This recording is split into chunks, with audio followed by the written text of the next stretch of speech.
உலகத்துல இருக்கக்கூடிய பல நாடுகள்ல மிகப்பெரிய அளவுல அச்சுறுத்தும் வகையில மூன்றாம் உலக போரே ஆரம்பிக்கும் அப்படிங்கிற ஒரு பதற்றத்துல இப்ப உலக நாடுகள் பல வகையில பாதிக்கப்பட்டுட்டு இருக்காங்க.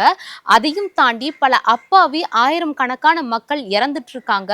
குறிப்பா ஒண்ணுமே அறியாத 100 குழந்தைகளும் இதுல இறந்திருக்காங்க. இந்த ஈரான், இஸ்ரேல், அமெரிக்கா இந்த போர்ல என்ன நடக்க போகுது, அடுத்தடுத்து ஒரு மிகப்பெரிய பாதிப்பை இந்தியா அதாச்சும் நம்ம தமிழ்நாட்டுக்கு எவ்வளவு பெரிய பாதிப்பை இந்த போர் தரும் அப்படிங்கறத பத்தி இன்னைக்கு இந்த வீடியோல பார்க்கலாம். ரிஃப்ளெக்ட் நேயர்களுக்கு வணக்கம். நான் உங்கள் ரக்ஷயா பார்த்தி.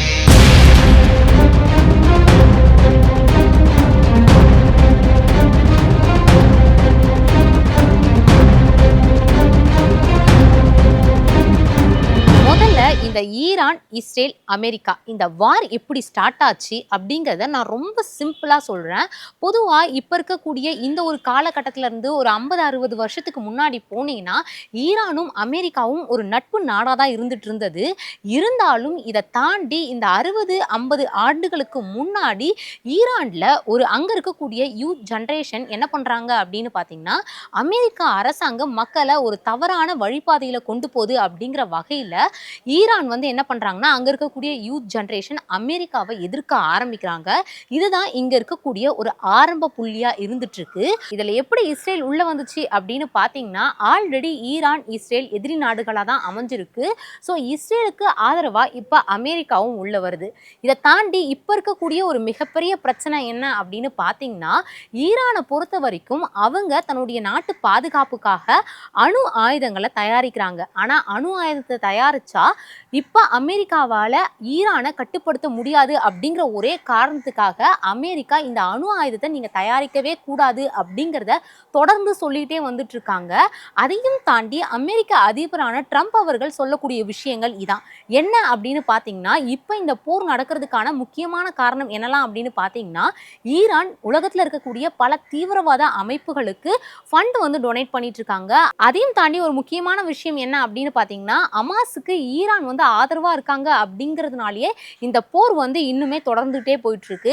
இன்னொரு விஷயம் என்ன அப்படின்னு பாத்தீங்கன்னா, நான் முன்னாடியே சொன்ன மாதிரி ஈரான் தன்னுடைய நாட்டு பாதுகாப்புக்காக அணு ஆயுதம் தயாரிக்கிறாங்க அப்படின்னா, ஆல்ரெடி ஈரானால பல பிரச்சனைகள் அமெரிக்காவுக்கு போயிட்டு இருக்கு. இன்னும் இவங்க இந்த அணு ஆயுதம்லாம் தயாரிச்சிட்டாங்கன்னா இவங்க நம்ம கட்டுப்பாட்டிலே இருக்க மாட்டாங்க. இவங்க நமக்கு ஒரு மிகப்பெரிய தலைவலியா மாறிடுவாங்க அப்படிங்கிறதுக்காக தான் இந்த ஒரு போர் அப்படிங்கிறது இப்ப தொடர்ந்து போயிட்டே இருக்கு. ஸோ இந்த போரை ஸ்டார்ட் பண்ணது இப்ப இருக்கக்கூடிய இந்த காலகட்டத்தில் யார் அப்படின்னு பாத்தீங்கன்னா, இஸ்ரேல் தான் ஈரான் மேல தாக்குதலை நடத்துறாங்க. இந்த தாக்குதல் நடத்த ஆரம்பிச்ச அடுத்த நாள்லயே ஈரானுடைய சுப்ரீம் லீடர் கமேனி இறந்துட்டாரு. இவர் இந்த நாட்டுக்கு ஒரு முக்கியமான தலைவர். அவர் இறந்ததுனால ஈரான் இப்போ ஒரு மிகப்பெரிய அதிர்ச்சி முடிவை எடுத்திருக்கு. எங்க தலைவருடைய இறப்புக்கு காரணமான இந்த இஸ்ரேல், அமெரிக்கா இவங்கள நாங்க முழுசா அழிப்போம் அப்படிங்கிற ஒரு காரணத்தோட இப்ப பல இடங்கள்ல அவங்க குண்டு வெடிப்புகளை ஆரம்பிச்சிருக்காங்க. அவங்க டைரக்டா அமெரிக்கா மேலேயே போடலாமே, ஏன் அதை தாண்டி மற்ற இருக்கக்கூடிய துபாயா இருக்கட்டும், அதை தாண்டி கத்தார் இந்த மாதிரியான பகுதிகளில் ஏன் ஈரான் இப்ப தாக்குதல் நடத்துறாங்க? டைரக்டா அவங்க அமெரிக்கா மேல தானே தாக்குதல் நடத்தணும் அப்படிங்கிற ஒரு டவுட் உங்களுக்குள்ளார இருக்கும். அதுக்கு ஒரு முக்கியமான காரணம் என்ன அப்படின்னு பாத்தீங்கன்னா, அமெரிக்காவை இப்ப ஈரான் டைரக்டா அட்டாக் பண்ணவே முடியாது. பிகாஸ் இது ரெண்டுத்துக்கும் இருக்கக்கூடிய இடைவெளி அப்படிங்கிறது ரொம்ப தூரம். ஸோ அதனால இப்ப ஈரான் என்ன முடிவெடுக்கிறாங்க அப்படின்னு பாத்தீங்கன்னா, அமெரிக்காவுடைய நேவல் பேஸை ஈரான் குறிவைக்க ஆரம்பிக்கிறாங்க. ஸோ அங்க நம்ம அட்டாக் பண்ணோம் அப்படின்னா அது அமெரிக்காவுக்கு ஒரு மிகப்பெரிய இழப்பை கொடுக்கும் அப்படிங்கிற வகையில என்ன பண்றாங்க அப்படின்னு பார்த்தீங்கன்னா, துபாய், கத்தார், பஹ்ரைன் இந்த மாதிரி இடங்கள்ல இருக்கக்கூடிய அமெரிக்காவுடைய நேவல் பேஸை குறி வச்சு அவங்களுடைய தாக்குதலை ஆரம்பிக்கிறாங்க. அப்படி அவங்க தாக்கும் போது இங்க இருக்கக்கூடியவங்க அமைதியா இருப்பாங்களா அப்படின்னு கேட்டீங்கன்னா கிடையாது.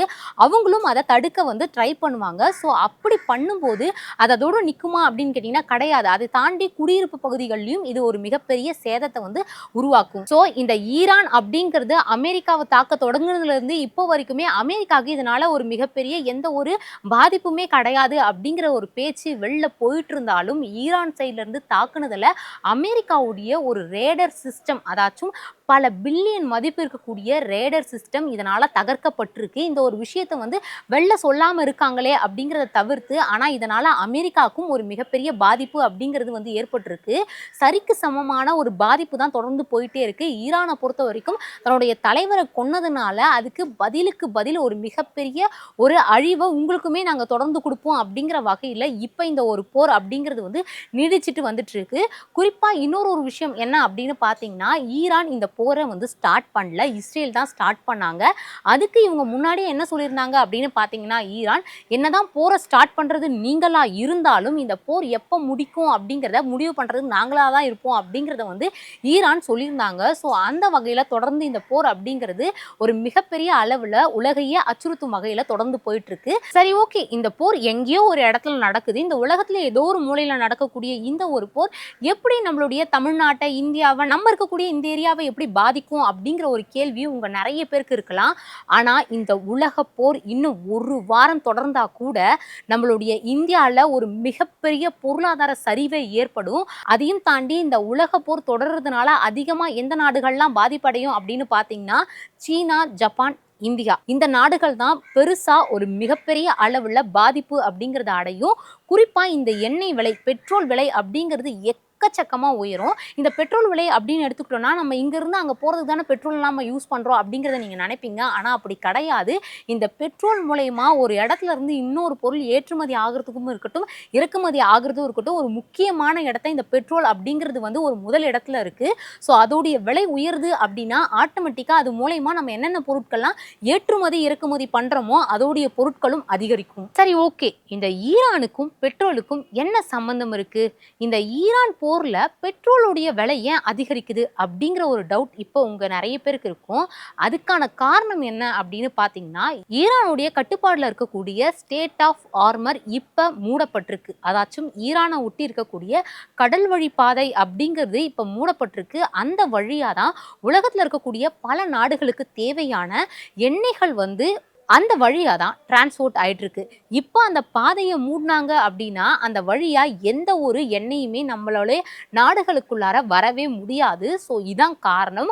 அதையும் தாண்டி அந்த வழியில வந்து பார்த்தீங்கன்னா வெறும் எண்ணெய் மட்டும் தான் வருதா அப்படின்னு கேட்டிங்கன்னா கிடையாது.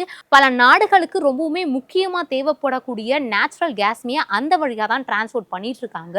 ஸோ இப்போ இந்த ஒரு பாதையை மூடுறாங்க அப்படிங்கிற ஒரு பகுதியில் இப்போ இதனால பல நாடுகளுக்கு பெட்ரோல் விலையா இருக்கட்டும், அதையும் தாண்டி நேச்சுரல் கேஸோடைய தேவையா இருக்கட்டும் அதிகரிக்கும். இதோடைய தேவை அதிகரிக்கும் பொழுது இது கம்மியா இருக்கும் போது இதோடைய விலை அப்படிங்கிறது ரொம்பவுமே அதிகமாக தான் செய்யும்.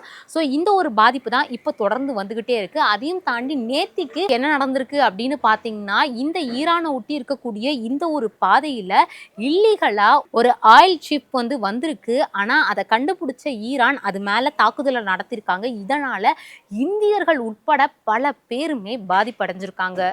இதுல இன்னும் முக்கியமான விஷயம் என்ன அப்படின்னு பார்த்தீங்கன்னா, இப்ப நான் பேசிட்டு இருக்க இந்த கொஞ்ச நேரத்துக்கு முன்னாடி ஈரான் இஸ்ரேலோடைய நியூக்ளியர் ரியாக்டர் பிளான்ட்டை வந்து அட்டாக் பண்ணியிருக்காங்க. ஸோ இதனால அங்க கதிர்வீச்சு ஏற்படுறதுக்கான ஒரு மிகப்பெரிய ஆபத்தான சூழ்நிலையும் இருக்கு. ஸோ இந்த போர் அப்படிங்கிறது இன்னுமே இப்படியே தொடர்ந்தா மறைமுகமாகவும் சரி, நேரடியாகவும் சரி, பல நாடுகள் ஒரு மிகப்பெரிய பாதிப்படையும். அதில் குறிப்பாக இந்தியாவும் இருக்கு. பொதுவாகவே இந்த போர்கள் அப்படின்னா அதை நம்ம வரவேற்கவே கூடாது. இதனால தலைவர்களை தாண்டி ஒண்ணுமே தெரியாத அப்பாவி மக்கள் பல பேருமே செத்து மடிவாங்க அப்படிங்கிறது தான் உண்மை. ஸோ இந்த போர்லையுமே அத்தனை பேர் இறந்து போயிருக்காங்க. ஒண்ணுமே அறியாத, ஒண்ணுமே தெரியாத குழந்தைகள் உட்பட பல பேருமே இறந்து போயிருக்காங்க. இதையும் தாண்டி இந்த ஒரு போர் இப்போ முடிவுக்கு வரணும் அப்படின்னா ஈரான் அதுக்கு அமைதி பேச்சுவார்த்தைக்கு நாங்கள் வரவே மாட்டோம் அப்படிங்கிற ஒரு மறுப்பை வந்து தெரிவிச்சிருக்காங்க. பிகாஸ் அவங்களுடைய தலைவர் அவங்க இழந்திருக்கக்கூடிய இந்த ஒரு காரணத்தினால நாங்கள் அமைதி பேச்சுவார்த்தைக்கு உடன்படவே மாட்டோம் அப்படிங்கிற ஒரு விஷயத்தை ஈரான் இப்போ சொல்லியிருக்காங்க. அமெரிக்காவும் இதனால ஒரு சில பயங்கள்ல உள்ளாகி இருக்கு அப்படின்னே சொல்லலாம். ஆனா அதை வெளில காமிச்சுக்காம ட்ரம்ப் வந்து ரொம்ப பெருமையா நிறைய விஷயங்களை வந்து சோஷியல் மீடியால தொடர்ந்து வெளியிட்டு தான் வந்துட்டு இருக்காரு. நீங்க இந்த போரை பத்தி என்ன நினைக்கிறீங்க அப்படிங்கிறத மறக்காம கமெண்ட் பாக்ஸ்ல கமெண்ட் பண்ணுங்க.